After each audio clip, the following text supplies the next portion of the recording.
Hello, my name is Harold Shorter, and today we'll be going over my research project entitled Neurodiversity in the Department of Defense. This was written for Lhrd 7002 for the 2023 second summer module. The instructor is Dr. Renata Lyons, PhD, and I'm a master's candidate for leadership and human resource development at the Louisiana State University. Before we begin, we'll take a quick look at our agenda. We'll cover an introduction and background. We'll conduct a description of the problem, a literature review, a literature discussion, discuss organizational implications, recommendations for the organizations, limitations of the study, recommendations for future research, and then we will conclude. Before we can delve into the specifics of the research, we must first discuss what neurodiversity is. As defined by Baumer and Frey, neurodiversity describes the idea that people experience and interact with the world around them in many different ways. There is no one right way of thinking, learning, and behaving, and differences are not viewed as deficits. When we are talking about neurodiversity, we're generally talking about mixing two types of people. The first is neurotypical. A definition of this is someone who thinks and processes information in ways that are typical within their culture. They tend to learn skills and reach developmental milestones around the same time as their peers. So generally, when we're thinking about what we consider a quote-unquote normal person, we're generally describing a neurotypical person. The other person that we're talking about in the conversation about neurodiversity is the neurodivergent. This, a definition, is someone who processes information in a different way. Autistic people and those with attention deficit hyperactivity disorder, ADHD, and similar conditions sometimes identify as neurodivergent.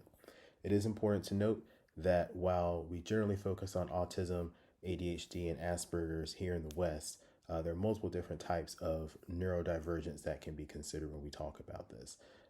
Certain things as sensory issues, dyslexia, dyscalculia, which is an issue with conducting math problems, all of that can fall under the neurodivergent umbrella.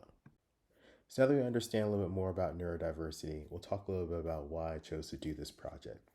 On the screen here, we have a photo of Tom Stoltman. He's a two-time SPD World's Strongest Man winner. When you watch him on TV doing his exercises, doing the competitions, you would not think that he was neurodivergent in any way. However, he is actually autistic. And he has spoken very openly in his past about how his autism when he was younger was a real obstacle for him to live a normal life until he found the gym and got into that.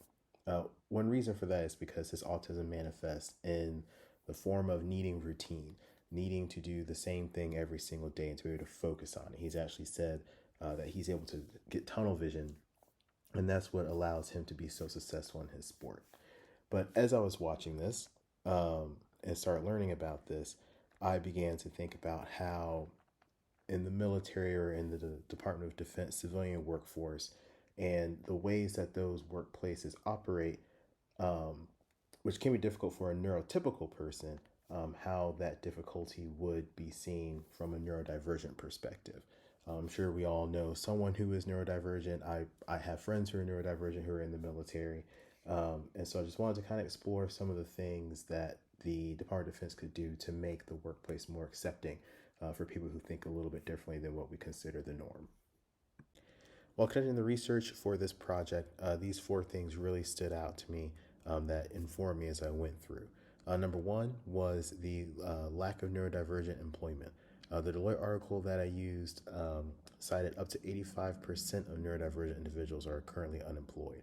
That's a huge talent pool that's not being tapped right now. The next three are all kind of tied to each other.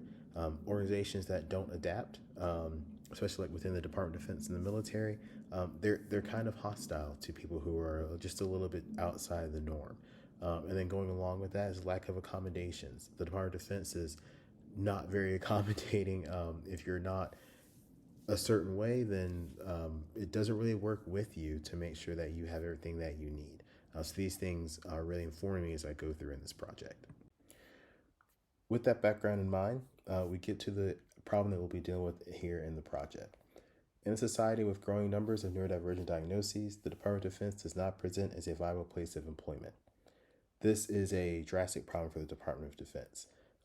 In 2020, the most recent numbers I was able to find, the CDC estimated that 1 in 36 people were diagnosed as being on the autistic spectrum. And those numbers just include the ones who are diagnosed on the autism spectrum. That doesn't include people who are able to mask or people whose neurodivergence manifests in different ways. So the pool that we're looking at is actually a lot larger than that 1 in 36. For the Department of Defense, a lot of people, it's a very large organization, but it is also a very old organization. A lot of people are beginning to retire out here in the last 5 to 6 years. And a lot of the younger employees are beginning to leave because the upward mobility is a little bit strangled.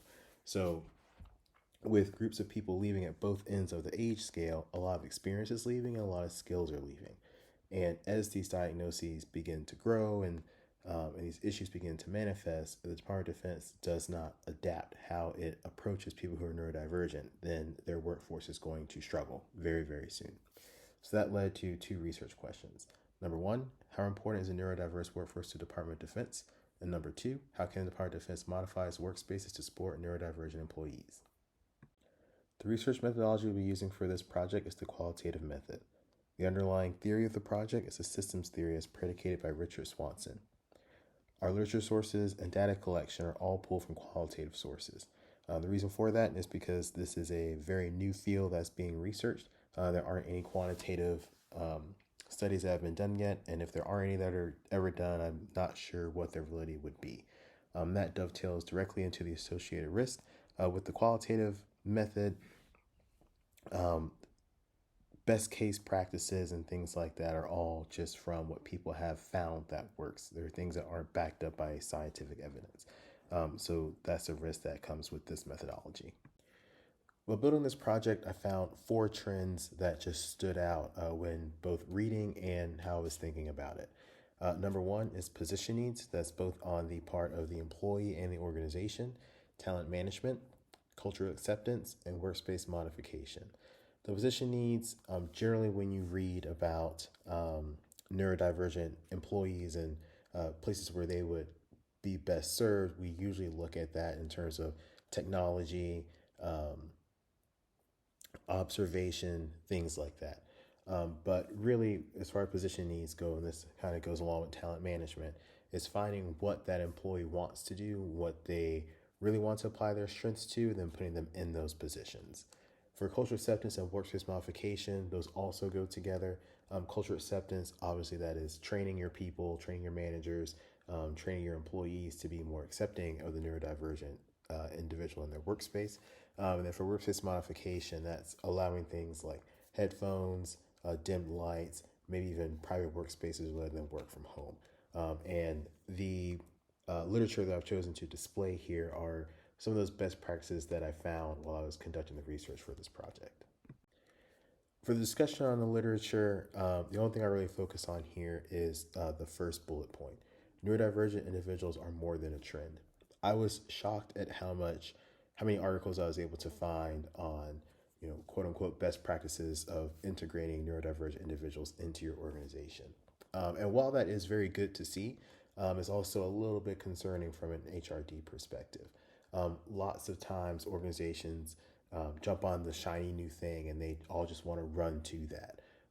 What they fail to do when they do that is to actually deliberately integrate new concepts and new communities into their workspaces. So one of the things that I really want to stress while building this project was that the neurodivergent workforce, while it is a great thing to want to integrate quickly and on a large scale, it's something that has to be done very deliberately. Going on with the second bullet point, you have to provide support from recruitment to retirement. Organizations cannot bring neurodivergent employees into the workspace and then just let them go. They have to bring them in the best way possible and as deliberate as possible to make sure that they are having the best experience possible so that they can give back the best return on investment to the organization. So the recommendations that I came up with for the Department of Defense: establishing deliberate hiring processes, coordinating with private sector leaders for best practices, utilizing familiar processes to normalize integration efforts, and applying accommodations on an individual basis. The one that I'll focus on here is utilizing familiar processes to normalize integration efforts. In the actual written project, I discuss I think, two ways that the Department of Defense has integrated different communities into the military, and some of the ways that they can do that. Um, the Department of Defense is not currently doing anything to bring neurodivergent individuals into the workforce. A couple of the studies that I referenced directly reference research going into that, but they're not actively pursuing it yet. Um, and I believe part of that may be because they're not sure if they can do it. But in reality, the Department of Defense has been integrating new communities into the workforce for years, for generations. New thought processes come out. When I was in the military, about every 3 to 5 years, we had a new way of thinking. So one of the things I really want to focus on when I actually wrote the project was the what is old or what is new is actually old, right? And that the Department of Defense and really any organization can look at some of the leaps and bounds that they've made in the past and use that to move their organization into the future.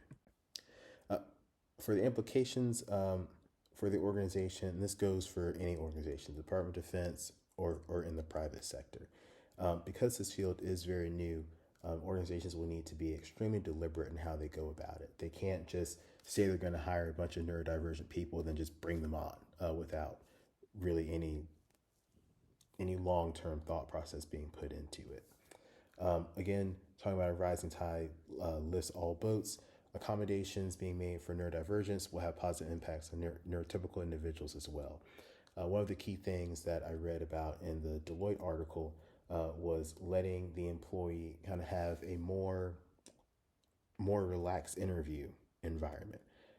That's great for a neurotypical person. The Department of Defense hiring process is very arcane, it's very confusing, and it's frustrating even for a neurotypical person. So for a neurodivergent person, it can be almost paralyzing in a sense. So some of those accommodations can be extremely beneficial for the entire workforce. And then just the implications of knowing that autism and other neurodivergent diagnoses are on the rise. In a decade, there are going to be more neurodivergent people in the workforce. And if the Department of Defense wants to maintain its relevancy and maintain its flexibility in the future, it's going to have to adapt and adapt quickly. And so that's something that the Department of Defense needs to start looking at now to make sure they're ready for it in the future. And of course, without adaptation, you will be left behind. If your organization does not change and shift to the realities of the present, it will be left in the past.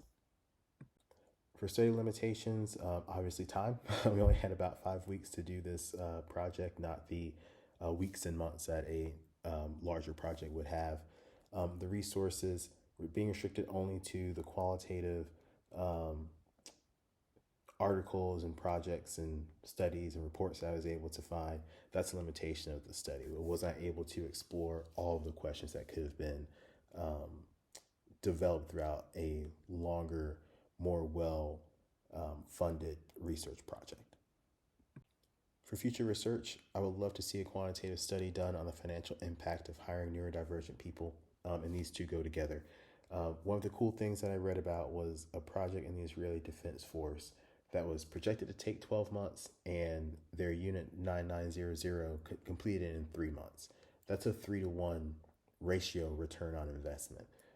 So hiring people who are neurodivergent, who can bring those new perspectives and thought processes, even to a neurotypical person, that can have huge implications on the success and what that organization can do. So I would love to see research being done in those fields. And lastly, I just want to conclude with the same driving point of this entire project. A rising tide lifts all boats. When we talk about diversity in the organization, we usually talk about racial, gender, religious, sexuality, those sorts of diversities. How people think is also a measure of diversity. And when you integrate these new communities into your organization gains new perspectives and it gains new flexibilities.